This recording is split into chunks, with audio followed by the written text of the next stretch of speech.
Charissa Thompson was a field reporter for NFL games on Fox. And she admitted last week that she made up stories when they go to her down on the sidelines for an update. Made up stories, or coming out of the locker rooms, made up stories. And she admitted she, in essence, lied on TV because I couldn't get access to the information. They have this thing where Charissa Thompson and all the other sideline reporters, male or female, will talk to the coach either coming off the field or coming out. And some of the coaches are blowing her off. And, coaches are in their own focused world. Yeah. And half of them are complimentary, half of them are pissed off because they're losing. So she said, I just wasn't getting anywhere with any of these guys, so I just made up generic comments. How the hell can you do that? Here's the background. And I, as voice of the Chargers and voice of the Seahawks, I was always upset because the network people, their broadcast teams, got inner access that we were never, ever allowed to have. They would have long extended meetings with the coaches, offensive and defensive coordinators, that get to sit down in the lunchroom with star players, fringe players. They'd spend a whole day interviewing different people to gather all this data and all this information. The beat writers, broadcasters, we get 15 minutes with Justin Herbert, or we get 15 minutes with the coach, or if on the odd occasion, we'd get the chance to talk to the GM. So the networks were getting unbelievable access. Of course, they're paying enormous amounts of money. But what she did by making this junk up, and it was just generic creative stuff. And the coach never talked to her. And she said, the coach said, da, da, da, da.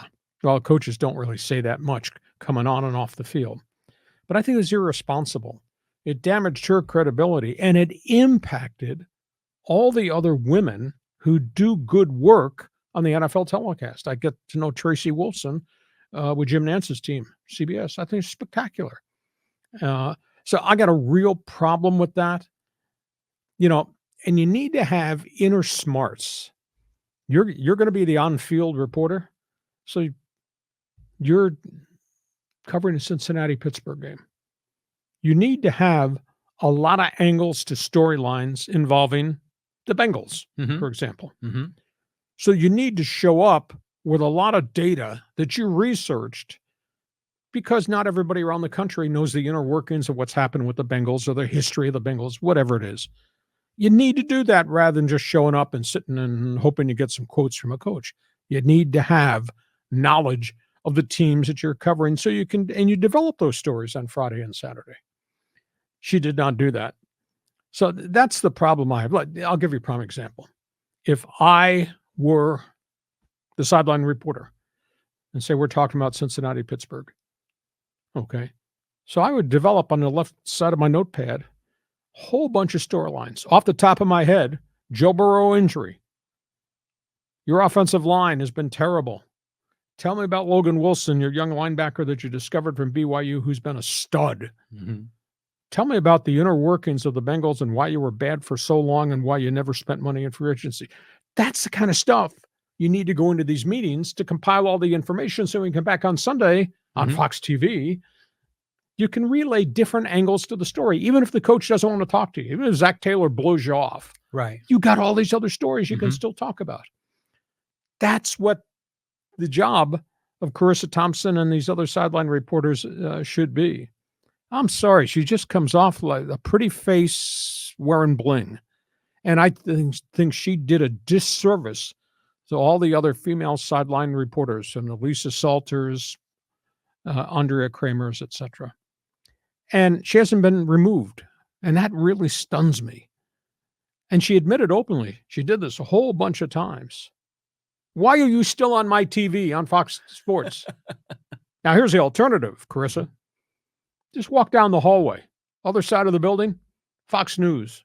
Go to work for them. We know all their anchors lie.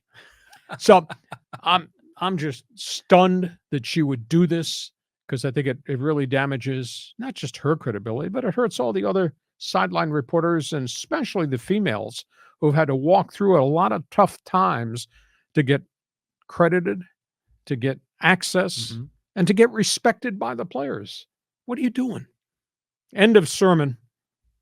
And John says, fake news, right? Oh, So, it's not just a disservice to other women reporters, it's to the whole industry. I mean, we don't want to see people making stuff up. But don't you find that those interviews, like going out of the half or coming into the second half, are just kind of a waste of time, because you never get anything substantive. The coach is already kind of halfway leaning, wants to get to the sideline or get to the clubhouse. I just think it's just sort of a nonsense ritual in these games now. It sure looks like window dressing. Yes, exactly. So to your point, that if you should have all this backup data so that if you do get blown off or they do give you, canned answers, you don't have to use them. You don't have to use them. You can use some other stuff that you did in research. And by the way, they got all that access. And it's shocking that a play-by-play for the radio doesn't have the same access as the play-by-play for the TV. You think they would? I mean, because you guys are promoting their product. Yeah. They paid more money than we paid, and we paid a lot of money for the radio rights. Yeah. But the prime example is, okay, you don't get access to Zach Taylor, the coach, or he gives you a bunch of generic junk. Who cares? Right. But you come on and you say, Joe Burrow has a severe wrist injury. Mm-hmm. Because you did your research, you understand it's Joe Burrow's third major injury in 4 years. Mm-hmm. And by the way, Joe Burrow has been sacked 124 times in 4 years because they never figured out the offensive line. And by the way, they picked up Kansas City Chief left tackle Orlando Brown to try to fix that, and they're still giving up a lot of sacks. So there's data there that you can use, because the average citizen in Painesville, Ohio, watching the broadcast may not know all the background of why Joe Burrow got hurt or how he keeps getting hurt. That's the job that Charissa Thompson should be doing. Yes. Well, we need to get you as a sideline reporter. You don't quite have the bling of Charissa. But, Scott Kaplan's been doing that for quite a while. Mm-hmm. You think he does a pretty good job? Does on radio, but he has limited time. Yeah. When we did the Chargers, we had 3 in the broadcast booth. We did not have a sideline guy, but the 3 in the broadcast booth, we exchanged gunfire all the time. And as the play-by-play voice, I gave Jim Laslovic and Pat Curran and Chet Forty and Billy Warndale a fair amount of time so they could talk back and forth. It was almost like they were starting to do a talk show in and around the play-by-play. Mm-hmm. I went to Seattle. We had a 3-man broadcast crew, one in the booth, a former player, great guy, Steve Rabel, and we had a reporter on the sideline, Ronnie Callan, and I went to them. I went to Ron all the time. Nice. I mean, he was like third in the booth, but he was down walking the Seahawks sideline with Dennis Erickson and Mike Holmgren. So there's ways to do it. And the whole thing is you're creating content. Mm-hmm. I'm sorry. She's pretty. She wears bling. I understand all that. But that doesn't appeal to a hardcore football fan that needs to know. And now she lied about it, and she made up a bunch of junk. Yeah. It just blew my mind. Well, she's still on TV. Yeah. And it's about credibility, and this is your industry. You want to have integrity. But, in Major League Baseball, they're putting these reporters in the dugout. And they're interviewing the guys, this is the first time this ever happened during the game. You just hit a home run. Tell me about the pitch. What'd you think going to the plate? Da, da, da, da. Can you imagine they did that in the NFL? I don't know if they would put up with that. No, I don't think they could. Yeah. But so anyhow, hey, listen, our podcast is